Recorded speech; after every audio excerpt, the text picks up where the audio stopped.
درود پاک کب کب کہاں کہاں اور کیسے کیسے کام آتا ہے۔ ایک بہت ہی خوبصورت واقعہ، بڑا ایمان افروز واقعہ ہے جو میں آپ کے سامنے پیش کرتا ہوں۔ ایک دوست نے اپنے ایک دوسرے دوست کو قرض دیا، اور جب اس نے قرض دیا تو وہ قرض ایک بڑی اماؤنٹ تھی، 3000 دینار۔ وہ ٹائم آ گیا جب اس ٹائم وہ قرض لینے کے لیے اپنے دوست کے پاس گیا کہ بھائی مجھے میرے پیسے واپس دو، تو اس نے کہا کہ پیسے تو نہیں ہے میرے پاس، میں کولیپس ہو گیا ہوں، بزنس اب میرا ختم ہو گیا ہے، میں تمہاری رقم نہیں دے سکتا۔ اس نے ایک اور ٹائم دے دیا اسے کہ ٹھیک ہے اب اتنے وقت دنوں کے بعد میں دے دوں گا۔ وہ ٹائم بھی گزر گیا، اور جب وہ ٹائم بھی گزر گیا تو اس کے بعد اس دوست نے کہا کہ اب تو پیسے دے دو بھائی، میرا ٹائم پورا ہو گیا ہے۔ پھر نہ دے سکا ٹائم۔ آخر کار معاملہ جو ہے وہ کورٹ میں چلا گیا، قاضی کے پاس چلا گیا۔ اب قاضی نے جس کو پیسے دینے تھے اس کو بلایا اور کہا کہ بھائی آپ کو اس کے پیسے دینے ہیں؟ کہتا ہے ہاں پیسے تو دینے ہیں۔ تو کہا پھر دیتے کیوں نہیں ہو؟ کہا پیسے ہیں ہی نہیں، کاروبار ہی ختم ہو گیا ہے، قرضہ تو لیا تھا، اب میرے پاس بچا ہی کچھ نہیں ہے۔ تو کہا اچھا اب یہ بتاؤ کہ کب دو گے، کیسے دو گے؟ اس نے کہا بس میرے پاس پیسے ہی نہیں ہیں۔ تو کہا اب تمہارے پاس 30 دن کا ٹائم ہے، 30 ڈیز میں یا تو اس کے پیسے لوٹا دو یا 30 دن کے بعد تمہیں قید کر دیا جائے گا۔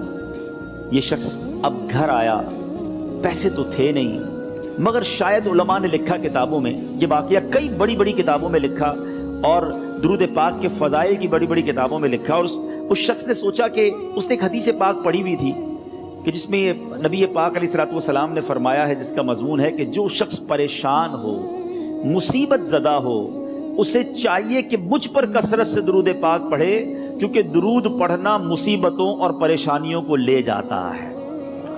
اب اس عاشق رسول نے سوچا اور تو کچھ ہے نہیں، اب میں درود پاک پڑھنا شروع کرتا ہوں۔ صبح سے لے کر شام تک وہ درود پاک پڑھنے لگ گیا۔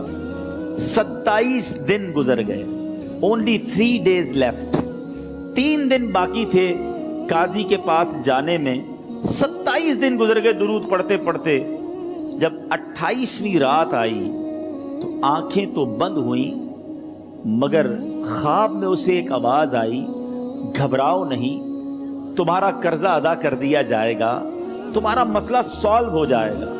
صبح اٹھتا ہے، درود پاک پڑھ رہا ہے، مگر کہتا ہے یہ آواز سے تو مسئلہ حل نہیں ہوگا، پیغام کیا ہے اسے سمجھ نہ آیا۔ 28واں دن گزر گیا، 29ویں رات آ گئی، مگر اب آنکھیں بند ہوئیں اور قسمت جاگ اٹھی۔ نبی پاک صاحب لولاک صلی اللہ تعالیٰ علیہ وسلم خواب میں تشریف لائے، اور پیارے آقا صلی اللہ تعالیٰ علیہ وسلم نے فرمایا گھبراؤ نہیں، علی بن عیسیٰ وزیر کے پاس جاؤ، وہ تمہارا قرضہ ادا کر دے گا۔ اب یہ عاشق رسول صبح اٹھا تو ویری فریش، حشاش بشاش کہ اب تو کام ہو گیا، نبی پاک نے خواب میں آ کر بشارت دی ہے۔ مگر پھر ذہن میں سوال آیا کہ علی بن عیسیٰ کے پاس جاؤں گا تو ثبوت کیا ہے، پروف کیا ہوگا؟ میں جا کر اس کو کہوں گا کہ میرا قرضہ دے دو تو ایسے تو قرضہ نہیں دے دینا، اور میں نے اس کو کہا کہ مجھے نبی پاک نے خواب میں کہا ہے، اور اس نے اگر مجھ سے کوئی نشانی مانگی تو میں نشانی کیا دوں گا؟ آخری دن تھا، 29واں دن تھا، وہ بھی درود پڑھتے پڑھتے گزر گیا۔ 30th نائٹ آ گئی، صبح وہ دن ہے جب عدالت میں جانا ہے۔ اب اس رات پھر نبی پاک علیہ الصلوۃ والسلام خواب میں تشریف لائے، اور آقا علیہ الصلوۃ والسلام نے فرمایا کہ علی بن عیسیٰ وزیر کے پاس جاؤ، وہ تمہارا قرض ادا کر دے گا۔ کہ حضور چلا تو جاؤں گا، لیکن اگر وزیر نے مجھ سے کوئی نشانی طلب کی تو میں کیا جواب دوں گا؟ پیارے آقا علیہ الصلوۃ والسلام نے کمال کا ارشاد فرمایا کہ علی بن عیسیٰ سے کہنا کہ تم روزانہ فجر کی نماز کے بعد 5000 بار درود پاک پڑھتے ہو، یہ راز فقط تم جانتے ہو اور تمہارا رب جانتا ہے۔ اب یہ جب صبح اٹھا تو ایک نشانی بھی مل چکی تھی۔ عدالت میں جانے سے پہلے وزیر کے دربار میں پہنچ گیا، اسے یہ ڈر تھا کہ آج پیسے نہ لوٹائے تو سزا ہو سکتی ہے۔ جب وزیر کے دربار میں پہنچا تو وزیر اپنے مشیروں کے ساتھ بیٹھا تھا۔ کہا مجھے آپ سے بات کرنی ہے۔ کہا بتاؤ کیا بات کرنی ہے؟ کہا میں ایک پیغام لایا ہوں آپ کے لیے۔ اچھا کس کا پیغام لائے ہو؟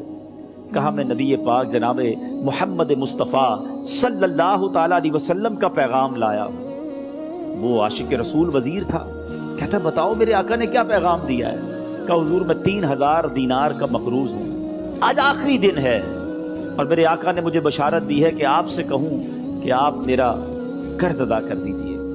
علی بن عیسیٰ کہتا ہے کوئی ثبوت ہے آپ کے پاس؟ کوئی دلیل بھی ہے آپ کے پاس؟ میں کیسے مان لوں کہ آپ کو نبی پاک علیہ الصلوۃ والسلام نے بھیجا؟ عاشق رسول کہتا ہے خالی ہاتھ نہیں آیا، میرے آقا نے مجھے دلیل بھی عطا فرمائی ہے، مجھے ایک ایویڈنس بھی دیا ہے، اور پروف یہ ہے حضور کہ آپ روزانہ صبح فجر کی نماز کے بعد نبی پاک صلی اللہ تعالیٰ علیہ وسلم کی بارگاہ میں درود و سلام کا نذرانہ پیش کرتے ہیں۔ جب تک 5000 کا عدد پورا نہیں ہوتا آپ اس وقت تک کسی اور سے بات نہیں کرتے، اور اے وزیر صاحب یہ رات صرف آپ کو پتا ہے اور آپ کا رب جانتا ہے۔ اللہ اکبر! وہ وزیر تو جس کو کہے نا جھوم اٹھا، ایسا عاشق رسول وزیر تھا جو روزانہ صبح 5000 درود پڑھتا ہو، اس کی تو عید ہو گئی نا۔ وہ کہتا ہے مرحبا یا رسول اللہ، میرے آقا نے میرے درود قبول کر لیے، اس سے بڑھ کر میرے لیے سعادت کیا ہوگی۔ اب یہ وزیر اپنی سیٹ سے اٹھتا ہے، اپنے کمرے میں جاتا ہے، تھوڑی دیر بعد واپس آ کر اس عاشق رسول کے ہاتھ میں 3000 دینار رکھ کر کہتا ہے حضور پہلے 3000 دینار تو نبی پاک کا حکم کی میں ادب سے بجا لاتا ہوں، میرے آقا نے جو حکم فرمایا یہ 3000 دینار آپ کو پیش کرتا ہوں، حضور ایک اور 3000 دینار لیجئے۔ میرے گھر آپ آئے، اتنی اچھی خبر سنائی، آپ نے قدم رنجا فرمایا، یہ 3000 اس کا نذرانہ ہے، اور ایسا کیجئے 3000 اور لیجئے، اس سے اپنے بچوں کے لیے کچھ چھوٹا موٹا کام شروع کیجئے، اور ایک وعدہ کر کے جائیے آج کے بعد زندگی میں آپ کو جب بھی کوئی کام پڑے میں آپ کا بھائی ہوں، مجھے یہ خدمت کا موقع دیجئے گا۔ اللہ اکبر! وہ مقروض جو ایک رات پہلے 3000 دینار کا مقروض تھا، ہو سکتا ہے اس کے بیک آف مائنڈ یہ بھی چل رہا ہو کہ اب شاید کل میں نے جیل میں جا کر عدالت میں جا کر گرفتاری دے کر جیل میں جانا ہے، مگر اب 9000 دینار ہاتھ میں ہیں۔ عاشق رسول جھومتا ہوا نبی پاک کی یاد میں گھومتا ہوا اب عدالت میں پہنچا۔ عدالت میں everybody expecting over there کہ آج اس نے آنا ہے اور آ کر کہنا یہی ہے کہ پیسے تو نہیں ہیں، گرفتار کر لو، مگر جا کر اس عاشق رسول نے 3000 دینار جج صاحب کے ہاتھ میں رکھ دیے۔ قاضی کہتا ہے پہلے تو یہ بتاؤ پیسے آئے کدھر سے؟ تم تو کہتے تھے غریب ہوں، تم تو کہتے تھے کاروبار نہیں ہے، ایک مہینے میں اتنی بڑی رقم کا انتظام کیسے ہو گیا؟ سبحان اللہ! اس عاشق رسول نے گویا زبان حال سے یہ کہا ہوگا کہ یہ تو کرم ہے ان کا، ورنہ مجھ میں تو ایسی بات نہیں، اتنا دیا سرکار نے مجھ کو، اتنی میری اوقات نہیں۔ اس نے وہ پورا واقعہ بھری عدالت میں سنا دیا۔ اللہ اکبر! میرے پیارے اسلامی بھائیوں ذرا سوچو پہلے زمانے میں کیسے عاشقان رسول ہوا کرتے تھے، وہ جج وہ قاضی بھی کیسا سرکار علیہ الصلوۃ والسلام کا عاشق تھا۔